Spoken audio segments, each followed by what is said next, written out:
আজকে এই ভিডিওতে আমরা শিখতে পারবো interchange of part of speech. আশা করি তোমরা সবাই পার্ট অফ স্পিচ সম্বন্ধে জানো, তাই আমি সেই ব্যাপারে আলোচনা না করে এখানে আলোচনা করব কিছু সহজ ও শর্টকাট টেকনিকের সাহায্যে পার্ট অফ স্পিচের মধ্যে ইন্টারচেঞ্জ করার, অর্থাৎ নাউন থেকে অ্যাডজেক্টিভ বা অ্যাডজেক্টিভ থেকে অ্যাডভার্ব বা ভার্ব থেকে নাউন বা নাউন থেকে ভার্ব, এই ধরনের চেঞ্জেসগুলো। এটা খুবই একটা বেসিক গ্রামার, এইটি সবার জন্যই উপযুক্ত এবং জরুরি, তাই এটি প্রত্যেকে শেখা দরকার। এটি একাডেমিক ইয়ার বা কম্পিটিটিভ এক্সামগুলোতেও খুবই গুরুত্বপূর্ণ। তাহলে চটপট করে আমরা শেষ পর্যন্ত ভিডিওটি দেখে নিই। প্রিয় ছাত্রছাত্রীরা, তোমাদের প্রিয় ইউটিউব চ্যানেল সাফল্য একাডেমিতে তোমাদের আরেকবার স্বাগত। আর যারা এই চ্যানেলে নতুন তারা এক্ষুনি গিয়ে সাবস্ক্রাইব করে নাও চ্যানেলটিকে এবং পাশে থাকা বেল আইকনে ক্লিক করে অল বাটনটি ক্লিক করো, যাতে পরবর্তী ভিডিওগুলির নোটিফিকেশান তোমাদের কাছে সবার আগে পৌঁছাতে পারে। এখানে আমি তোমাদের মোট 15খানা নিয়ম সম্বন্ধে বলবো। তাহলে এক এক করে সকল নিয়ম আমি বলছি। নিয়ম 1, ওয়ার্ড বা শব্দের শেষে CE, CY, ITY, TY, ADWS, HWD, DOM, TION, SION, ANCE, AGE, MENT, TH ইত্যাদি সাফিক্স বা প্রত্যয় থাকলে সেটি নাউন হয়। উদাহরণগুলি দেখে নিই। এডুকেশন মানে শিক্ষা, এখানে দেখো এডুকেশন শেষে টিআইওএন আছে, তাই এডুকেশন একটা নাউন। ঠিক একইভাবে ইম্পর্টেন্স মানে গুরুত্ব, এর শেষে দেখো এএনসি আছে, তাই ইম্পর্টেন্স হলো একটা নাউন। এবার আসছি নিয়ম 2, ওয়ার্ড বা শব্দের শেষে এবিএলই, ওইউএস, এএনটি, ইএনটি, এলই, এল, এফইউএল, ইআর, ইএসটি, আইভিই ইত্যাদি সাফিক্স পড়তে থাকলে সেটি অ্যাডজেক্টিভ হয়।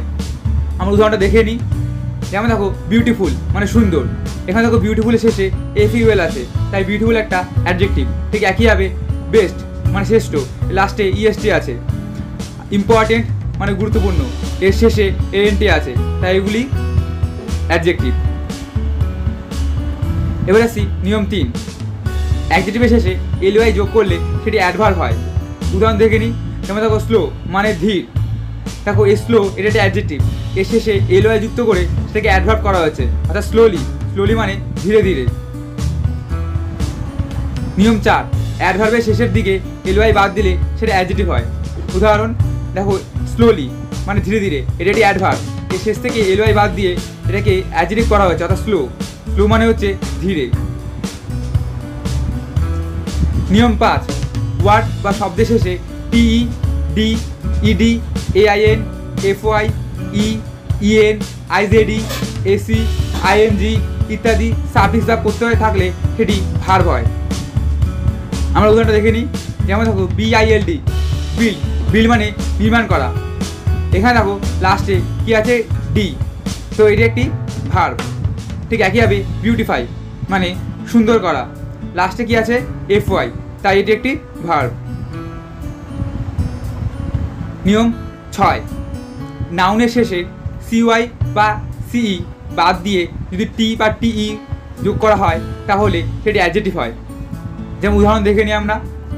দেখো ইম্পর্টেন্স মানে গুরুত্ব, এটা একটি নাউন, এর লাস্টে সিই আছে, এখান থেকে সিই বাদ দিয়ে যদি আমি তার পরিবর্তে টি যুক্ত করি তাহলে সেটা হবে ইম্পর্টেন্ট মানে গুরুত্বপূর্ণ, এটি একটি অ্যাডজেক্টিভ। নিয়ম 7, নাউনের শেষে আইটিওয়াই বাদ দিলে সেটা অ্যাডজেক্টিভ হয়। উদাহরণ দেখি না আমরা। যেমন দেখো পপুলারিটি মানে জনপ্রিয়তা, দেখো এখানে লাস্টে আইটিওয়াই আছে, অর্থাৎ এটা নাউন, অর্থাৎ সেটা যদি বাদ দিয়ে দিই আমরা তাহলে আমরা পাচ্ছি পপুলার, অর্থাৎ মানে হচ্ছে জনপ্রিয়, এটি একটি অ্যাডজেক্টিভ। নিয়ম 8, নাউনের শেষে এনি ডাবলএস বাদ দিলে সেটা অ্যাডজেক্টিভ হয়। একটা উদাহরণ আমরা দেখে নিই।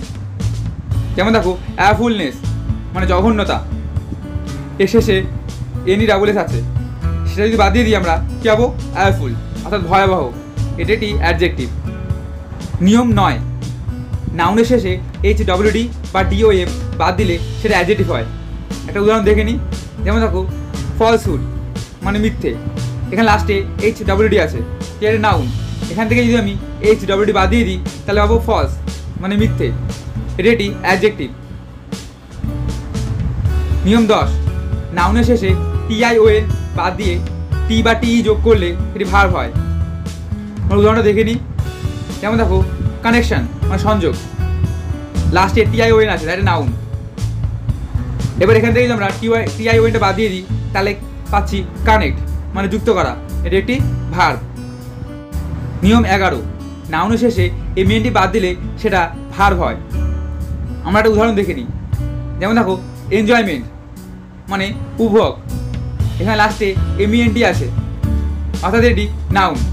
এবার আমি যদি এখান থেকে MENT বাদ দিয়ে দিই তাহলে আমরা কী পাবো? এনজয় মানে উপভোগ করা, এটি একটি ভার্ব।